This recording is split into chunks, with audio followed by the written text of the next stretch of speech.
प्यार और दया की ताकत। किसी समय की बात है, एक छोटे से गांव में रघु नाम का एक किसान रहता था। उसका परिवार छोटा था, लेकिन उसकी दुनिया बहुत प्यारी थी। रघु के पास एक छोटा सा घर, कुछ खेत और एक बकरी थी जिसका नाम चंपा था।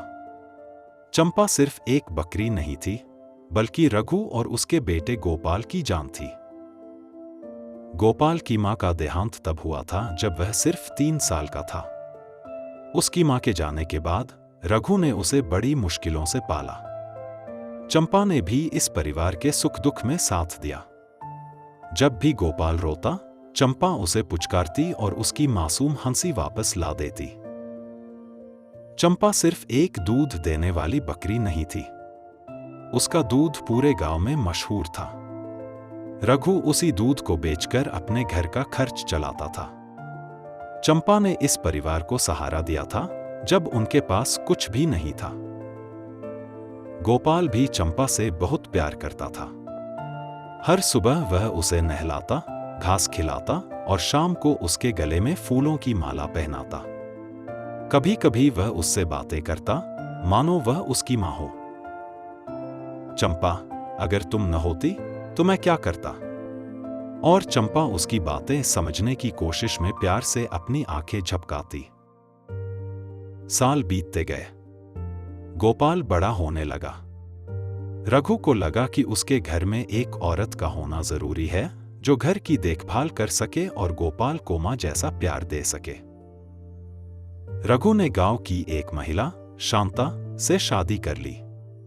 शांता दिखने में सुंदर और सलीकेदार थी, लेकिन उसका दिल कठोर था। वह बहुत स्वार्थी और क्रोधी स्वभाव की थी।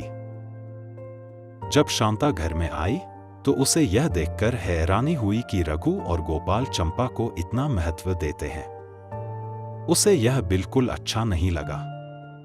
वह सोचती, यह एक बकरी है, इसे इतना प्यार क्यों किया जा रहा है? धीरे धीरे शांता ने चंपा को घर से निकालने के लिए बहाने ढूंढने शुरू कर दिए। वह रघु से कहती, यह बकरी हर समय आंगन में घूमती रहती है, घर गंदा हो जाता है, इसे बेच दो। लेकिन रघु ने साफ मना कर दिया। चंपा हमारे घर की सदस्य है, यह सिर्फ बकरी नहीं, हमारे परिवार की जान है। शांता चंपा को परेशान करने के मौके ढूंढती। वह उसे कम खाना देती, उसे मारने की धमकी देती और यहां तक कि उसे घर से बाहर बांध देती। गोपाल यह सब देखकर बहुत दुखी होता। उसने कई बार पिता से शिकायत की, लेकिन रघु ने कहा, शांता को समय दो, वह नई है, उसे समझने में समय लगेगा। लेकिन शांता के मन में नफरत बढ़ती गई। चंपा ने शांता के अत्याचारों को समझ लिया था, लेकिन वह जानती थी कि गोपाल उससे बहुत प्यार करता है। जब भी शांता उसे परेशान करती, वह गोपाल के पास चली जाती। गोपाल उसे प्यार से सहलाता और कहता, चंपा, तुम मेरी मां जैसी हो, मैं तुम्हें कभी छोड़ूंगा नहीं। चंपा भी गोपाल के प्यार को समझती थी। एक दिन शांता ने एक गहरी साजिश रची। उसने रघु से झूठ कहा, यह बकरी अब दूध नहीं देती, इसका कोई फायदा नहीं है, इसे बेच दो। रघु ने हैरानी से कहा, यह कैसे हो सकता है? कल ही तो मैंने इसका दूध निकाला था। लेकिन शांता ने अपनी बात पर जोर दिया। उसने रघु को यकीन दिलाने की कोशिश की कि चंपा अब उनके किसी काम की नहीं। रात को जब सब सो रहे थे, शांता ने चुपके से चंपा को रस्सी से बांधा और उसे जंगल में छोड़ दिया। उसने सोचा कि अगर चंपा नहीं होगी तो रघु और गोपाल उसे भूल जाएंगे। सुबह जब गोपाल ने चंपा को नहीं देखा तो वह घबरा गया। उसने पूरे घर में उसे ढूंढा, लेकिन चंपा कहीं नहीं मिली। वह रोते हुए अपने पिता के पास गया और बोला, पिताजी, चंपा कहीं नहीं है। जंगल में अकेली चंपा डरी हुई थी, लेकिन उसने हार नहीं मानी। वह गोपाल के प्यार को महसूस कर सकती थी और उसने तय किया कि वह किसी भी हालत में वापस घर पहुंचेगी। रास्ते में उसने कई खतरों का सामना किया।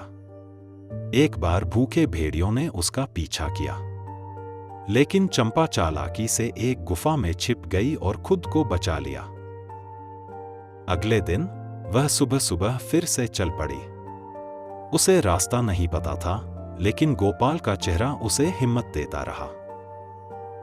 3 दिन बाद चंपा किसी तरह गांव पहुंच गई। गोपाल ने जैसे ही उसे देखा, वह दौड़कर उसे गले से लगा लिया। उसकी आंखों से आंसू बह रहे थे। चंपा, तुम वापस आ गई। मैंने तुम्हें कभी नहीं छोड़ा। रघु भी चंपा को देखकर खुश हो गया, लेकिन शांता के चेहरे पर चिंता साफ नजर आ रही थी। गांव वालों ने रघु को बताया कि उन्होंने शांता को रात में जंगल की ओर जाते देखा था। रघु ने शांता से सख्ती से पूछा, क्या तुमने चंपा को जंगल में छोड़ा? शांता ने डरकर सब कुछ कबूल कर लिया। रघु बहुत नाराज हुआ। उसने कहा, चंपा सिर्फ बकरी नहीं है, वह हमारे परिवार का हिस्सा है। अगर तुम इस परिवार से प्यार नहीं कर सकती, तो तुम्हें यहां रहने का कोई हक नहीं। शांता ने अपनी गलती मानी और माफी मांगी। उसने वादा किया कि वह अब गोपाल और चंपा को कभी नुकसान नहीं पहुंचाएगी। धीरे धीरे शांता ने अपने व्यवहार में बदलाव किया। उसने गोपाल और चंपा को अपनाने की कोशिश की। अब वह खुद चंपा को खाना खिलाती और उसके साथ समय बिताती। गोपाल के चेहरे पर मुस्कान लौट आई। चंपा फिर से अपने घर में खुश थी। यह कहानी हमें सिखाती है कि प्यार और दया से बड़ी कोई ताकत नहीं होती।